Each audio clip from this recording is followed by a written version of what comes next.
جی جی بیٹھنے کا فائدہ نہیں ہے، میں جا رہی ہوں.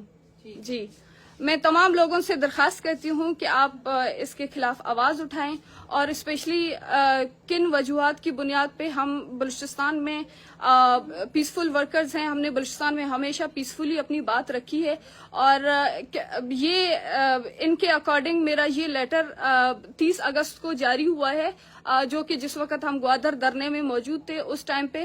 اور ایک طرف سے بلوچستان حکومت کی طرف سے ہمارے مذاکرات چل رہے تھے، اور دوسری طرف ہمارا نام ECL میں ڈالا گیا ہے. مختلف طریقوں سے ہمیں ہماری آواز کو دبانے کی کوشش کی جا رہی ہے.